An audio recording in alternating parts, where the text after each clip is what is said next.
Imagine this. You're not sick. You feel fine. You are experiencing no adverse physical symptoms of any kind, and yet the governmental authorities in your nation tell you that you must be injected with a solution to keep you from getting sick. Even if you inform them that you will seek no medical assistance of any kind if you do become ill, that doesn't matter to them.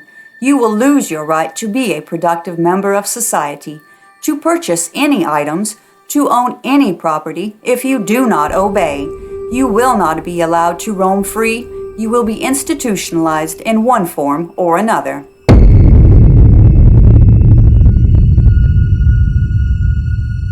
Now, am I speaking of the tribulation period and the mark of the beast, or of many of the events that are occurring today?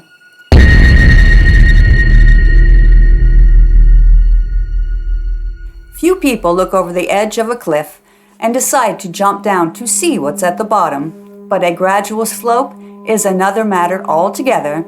An easy walk down that incline, especially when there are known enticements placed at the bottom, will be searched out by many.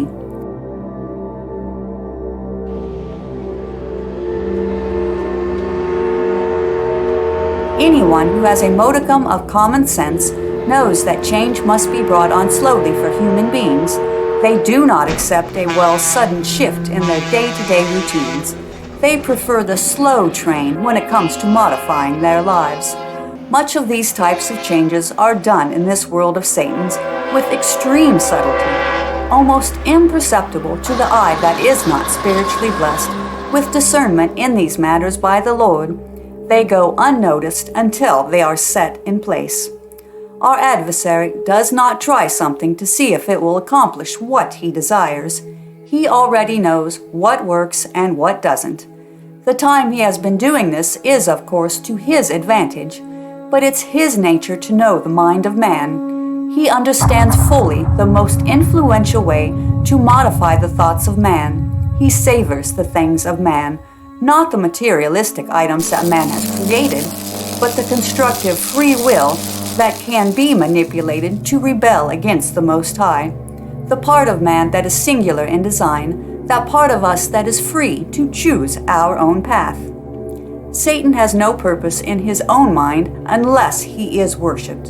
The iniquity that was found in him began with the knowledge that he could choose who he would serve, and he chose himself, much as man does. Yet because he has more power than man, he has chosen to seek praise for himself because of that power, the acknowledgement of that position of authority because of what he can do that no other besides the Lord can do, was the beginning of pride within him. I rest assured in the knowledge that he knows that the Lord God is sovereign, that all of the power, strength, and abilities that he has comes only because of the Almighty. He has simply decided to not acknowledge it as such, much as man does. The blessings of free will is the only thing that hinders his work in many, for each man, no matter how much he will deny it, understands that there is a sovereign Lord of all creation. He hath made everything beautiful in his time. Also, he has set the world in their heart, so that no man can find out the work that God maketh from the beginning to the end. And, for the invisible things of him from the creation of the world are clearly seen, being understood by the things that are made, even his eternal power and Godhead, so that they are without excuse. These are just 2 verses that provide the truth of this statement, that all men know they have an end, and that they will give an account for their lives. And so, as such, subtlety must be the means to which Satan attempts to divert the mind of man from glorifying God to worshiping him, and those that worship themselves by default are worshiping Satan. Know ye not that to whom ye yield yourselves servants to obey, his servants ye are to whom ye obey, whether of sin unto death or of obedience unto righteousness. But mankind is a slow bunch, if you will, and the slope must be made to seem not only safe, but logical, right, even desirable. The days we are in are nothing more than a precursor to the tribulation period, The earth is groaning, waiting for the sons of God to be revealed.